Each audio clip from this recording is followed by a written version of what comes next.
Hi everyone, good morning. Okay, I'm trying to make sure my connection is good for you guys. I am so honored to be with you guys on this page today. I remember exactly what it felt like to be heading for Ruby. I think that's where all of you guys on this page are going, and exactly at this time of year. So I have walked this road, and I want to share with you guys today some of the things I've learned. Okay, so in, 2015, it was exactly this time of year. It was November, and you guys, I was a senior gold, and I was like, how am I ever going to get any further than this? Okay. I was not feeling the magic of momentum. In fact, I had just learned the month before what it really looked like. I had been part of a Maui challenge that was 30 days long, and I had to work my business every single day like it was a job and not a hobby. Up until that point, I had gotten to senior gold, okay? So I was doing the things. I was posting, I was messaging, I was actually putting in the work, but I still hadn't taken 100% ownership of my business. And what I mean by that is if I skipped a day of IPA or if I skipped 2 days of IPA, I wasn't feeling that bad about it. I was like, you know what? I'm trying to make this thing work, but this thing isn't really working for me. Here I am. I've made it to senior gold. It's helping with the bills, but I'm just not feeling the fire. I'm not feeling super motivated. I don't know if Emerald is actually realistic and actually possible. And I'm seeing all these other people rank up around me left and right, and I'm not going really anywhere. So maybe I'm just not cut out for this. I started questioning myself. And honestly, you guys, I had just gotten married, which meant I went from a single mama income where I had to have this and I had to make this work to a 2-income household where my husband's job was paying most of our bills. And so my urgency to work my business had gone from here to here. And so number one, what I want to do with you guys today is I want to challenge you to reassess your why, your reason for being here. Why are you on this page? Why are you working this business? If the original reason that you started this no longer applies, then it's not going to be enough to keep you in the game, okay? If your reason for being here is this far off and vague idea like, oh, we're here to pay off debt, so maybe if I work my booty off every single day in this Plexus business, then maybe we can pay off our debt in 15 years instead of 20. Okay, maybe that's enough for you guys, but that is not enough to get me out of bed in the morning before my kids are up. It is not enough to make me lose sleep at night, and that's not enough to make me sit down and do the IPA that I don't feel like doing sometimes. So make sure your why is super strong and has a super high urgency. On my team, we make sure our why has 2 parts. We make sure it has both a pinnacle and a pain point. The pinnacle is kind of like the dreamy side of your why. It's the warm and fuzzies. It's like, oh man, if I could get to this spot in our income, if I could change X amount of lives and have this beautiful community of people who are super happy with their product results and who are willing to share about them, if I could get our family to this point, it would mean this could happen. Or we could make this change in the way we're living, or we could give to this thing in this way like never before. That's the pinnacle side of your why. The second half of your why is just as important, and it's the pain point. And so many people in this business, they say that they have a why, but really all they have is a pinnacle. It's just this dreamy idea that says they want to work their business for this great reason, but they don't have a pain point. And what that pain point is you need to have something where if you don't work, then your why is not going to happen.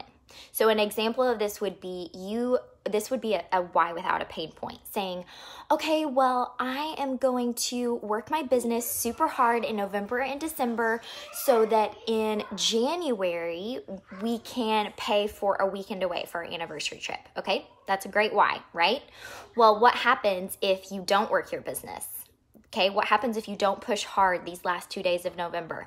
And what happens if you start to get sloppy with your business in December because there's so much going on, there's Christmas stuff galore, so many extra responsibilities and traveling and maybe kids getting sick, and then January comes around and you're like, I didn't do very much and my paycheck dropped and now I don't have enough for our getaway. But it's okay, we'll just put it on the credit card. Okay, that is a why without a pain point. That means if you do not hit your goals and if you do not accomplish your why, then there's zero consequence. You're gonna get what you wanted anyway, okay? That is a why without a pain point.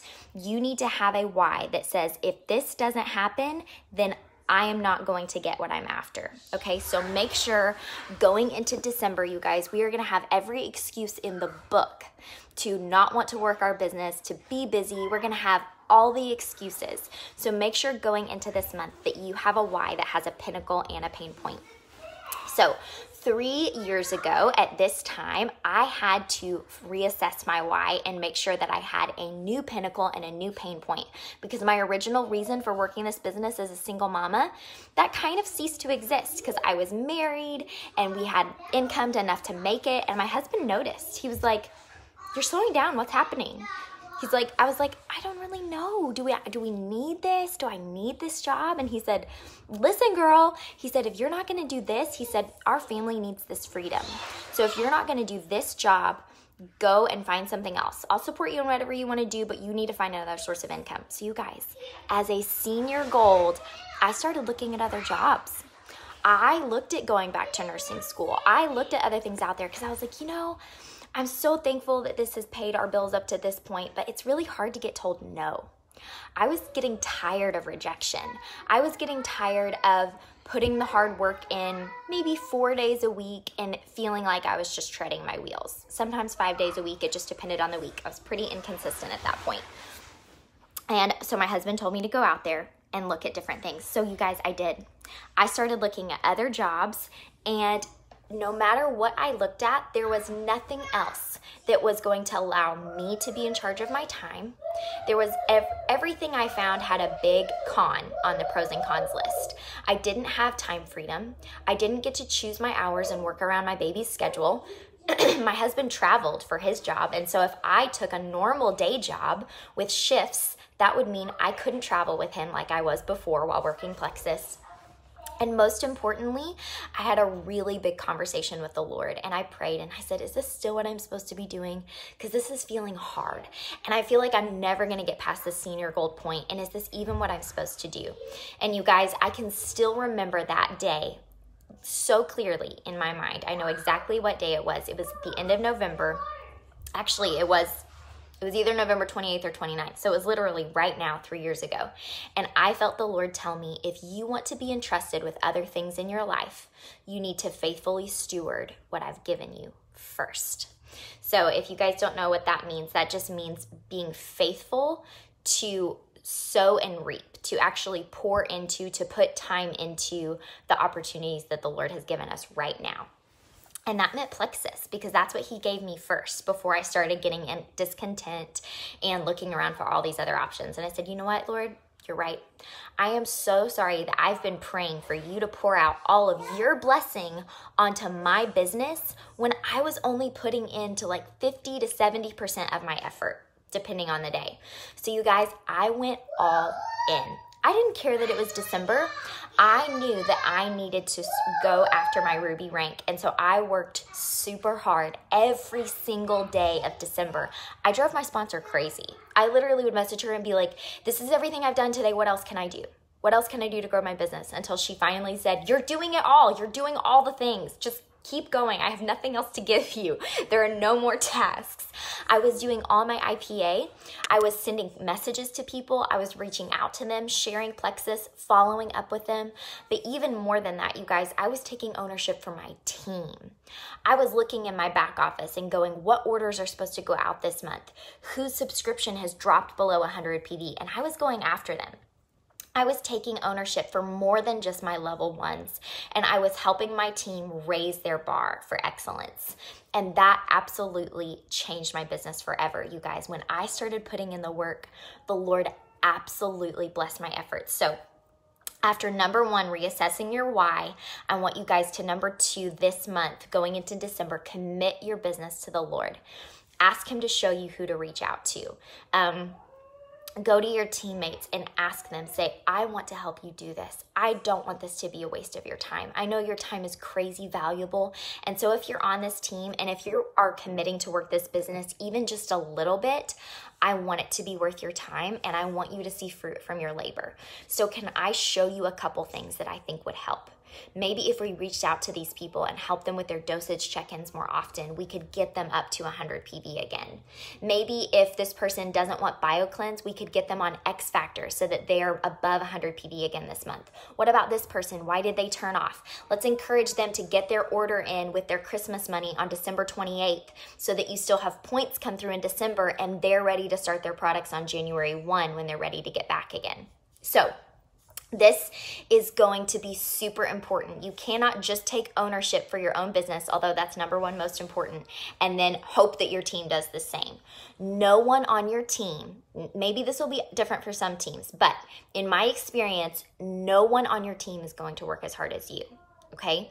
This is something the Lord has given you to steward. It's our responsibility. It's our honor. And so every single name in your back office, you may not have as much influence over them as you do your level ones, but they're still your responsibility. So do not be afraid to reach out to your teammates and help them get those orders pushed through. You guys, in December of 2015, I was 70 points away from Ruby, which at that time felt like a complete impossibility. But I stayed up until midnight on New Year's Eve, and 5 minutes before the ball fell, I went Ruby. Okay, so I want to encourage you guys. This time of year, it means nothing. Okay, if you are willing to put into the work, even if you miss your goals in December, if you can look back and say that you worked and you were faithful and poured into your business every single day, in January and in February and in March, you're going to reap a massive harvest. It's going to be worth it. So many times in this business, I've gotten frustrated, you guys, and I have forgotten the 90-day rule, okay? If you do not know what the 90-day rule is, it is the law of consistency. I have been guilty of this. Even as a diamond, I've been guilty of this. I will slack on my IPA and I'll get busy helping my team and coaching my team. And then all of a sudden I'm like, oh my gosh, I haven't signed enough people this month. Let me hurry up and try to sign some people. And I get told no. And I get crickets. And I'm like, what is happening? I am a freaking diamond. I should be able to sign people. But that's not the case, you guys. We will reap a harvest when we've been consistently pouring in. Sure, there are going to be some times when you can throw up a poll on your Instagram stories and people will want to sign within a week. Praise the Lord for those times. I feel like he's just being gracious enough, blessing my business and encouraging me. But in general, most of the time, it takes consistency in order to see fruit. If you're somebody who has a hard time with consistency, then let me encourage you to be consistent with your sprints. If you are not a long distance runner, if you're not somebody who knows that you can consistently send out 5 to 10 cold messages every single day, if that's not you, great. Be honest with yourself about it, but make up for it in another way.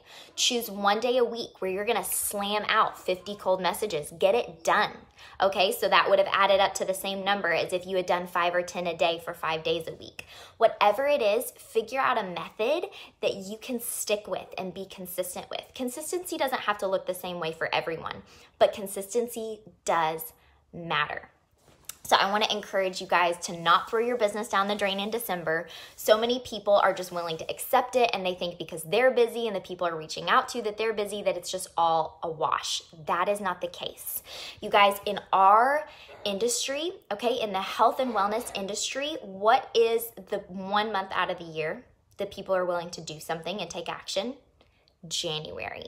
But if you want to have people ready to say yes to you in January, I promise you, they're not just going to show up and grow on trees in January. The number of people that you sign in January will be a direct result of the people that you reach out to every day in December, okay? You are planting the seeds. Now, when it comes to reaching out, I want to encourage you guys, if you're still in your warm market, praise the Lord. I am so happy for you. It is way easier than being in your cold market. So enjoy that while it lasts. If you're in your warm market, here's my tip for you when reaching out. Do not be shameful. Okay. I had a gold come to me this past week and she was reaching out to someone in her warm market, which If you don't know, warm market just means people that you know. Cold market is you're talking to complete strangers you've never met a day in your life, okay? So this gold on my team is my level 1. She was reaching out to someone, and you guys, she sent me her cold message, and it was reeking of shame. She was like, hey, just wanted to reach out to you. I'm sure you've noticed I've been trying to take my health into my hands, and this may not be for you at all. On the off chance that it might be, I just wanted to let you know about this. If you want to know more info, tell me. If you don't worry about it. It's okay. Don't worry about it. Let me know if you want to know anything. I was like, listen, I'm reading this message and I don't want to know anything. I was like, I have so much anxiety from reading this. Like, you basically told me 4 times that I probably don't want this, okay? Do not be shameful in your warm market. If you are talking to someone that you know, even if they're just a minor acquaintance, be steady. Okay, I'm not talking about this fake false confidence of like, hey girl, you gotta have this in your life. You're crazy if you don't. Okay, that can be a little obnoxious if that's not your normal personality. I'm talking about being steady, about being so firmly rooted in the knowledge that you have something that people need, that you can go to someone and be super gentle and super firm at the same time. And say, hey, I know you've probably seen my posts. I'm not sure if you have any idea what this stuff is, but I know for a fact that it has helped my family with X, Y, and Z. And it's also helped every person I know that's given it a good shot. I know that you're probably super busy going into the Christmas season, but would you be willing to hear a little bit more of my story? Okay? Super calm, super steady. It's okay if they say no. You can even say a phrase like, this may not be for you, but I have never seen it fail to work. So I would love to kind of tell you more of what it's done for my family. Okay, being super confident that we have something that everyone benefits from. I'm almost done. Okay. So that's how to reach out to warm market. If you're in your cold market, here's my tip for reaching out in December. Walk in the door with your objection armor on, okay? This is the tip I've given to my team this week. Try writing a cold message to yourself, okay? Do you guys get cold messages from other teams all the time? I do. My inbox blows up with them, okay? So I've seen a lot of bad ones, but I've also seen some good ones from other people in the network marketing industry. And here's what I've learned. People are so busy, and here's what Plexus is not saturated, you guys, okay? There are so many people that are unreached with Plexus, but here is something we do need to be aware of. The network marketing industry in general, there's a lot of stuff out there, okay? And so that has made our job harder just a little bit in the way that people are not getting a lot of Plexus messages in their inbox, but they are getting a lot of MLM messages in their inbox. So if you want to be different, call that out. Say, literally send a cold message and say, girl, I am so just drawn into your page. It's beautiful. I'm sure you've been reached out to 1,000 times by now, but I couldn't not say something because I saw that you have little ones, and going into this winter season where everybody's getting sick every other weekend, I just wanted to let you know that I have found something natural that works for my family. You may not be interested at all, but if you're willing to just at least let me share my story with you, that would mean so much. If I tagged you in a video, would you be willing to watch it? It's just like 5 minutes, and it shares how it's helped my family get rid of name your symptom, name your symptom, name your symptom, name your symptom. Okay, you are walking in, you're objection blocking, saying, I'm sure you get a lot of messages. You may not want this, and that's okay, but here's how it's changed my life. Would you be willing to hear a little bit more? Okay, don't try to make your pitch on message number 1. If you are trying to make a pitch and impress someone by saying, here's Plexus Worldwide, here's how they're legit, here's what's in their ingredients, here's my testimony, here's what's awesome about my team, oh, and you can make money if you want, that's like way too much, and people are like gagging because it's so much info. Not because it's bad info, because it's just too much. But if you can walk in the door and be super confident with someone and say, I don't know you, but I know what this has done for me, and I see that, find a way to relate, even if it's just that you're a mom and they're a mom. You can relate about that, okay? Find one way to relate to them. Also, bonus points if you can comment about a recent post they made. Take the extra 30 seconds to scroll through their Facebook profile or scroll through their Instagram feed and comment on one of their posts, not the last one they made, maybe 2 or 3 posts back, so that they will go, oh, this girl follows me. Oh, interesting. She's been watching me and she knows something about my family. That flatters people. When people know that we have shown an interest in them and we aren't just literally going down a list of people we've never met in our lives and just blowing through it, they feel like a person instead of a number. So those are my tips. You guys, last thing I'm going to leave you with is do not be discouraged by no's, okay? I'm preaching to myself. Even to this day, no's devastate me. I will just admit to you guys, I need to emotionally detach from the no's. So preaching to myself right now, but remember, in December, do not let those no's touch you. I told my team this week. I'm like, if you guys want to do a messaging blitz and completely unhook your emotions, December is the month to do that, okay? Set a number for yourself. Reach out to 100 people between now and New Year's Eve. Whatever your number is, commit to it and don't even care how many no's you get, because January 1, you can go back to all those people again and you will actually have a funnel of people to follow up with, and it's gonna be so worth your time. I'm so proud of you guys for jumping on. Let me know if you have any questions in the comments. You guys are doing good work. You are a part of amazing things, and I know you guys have what it takes. Happy Thursday, everyone.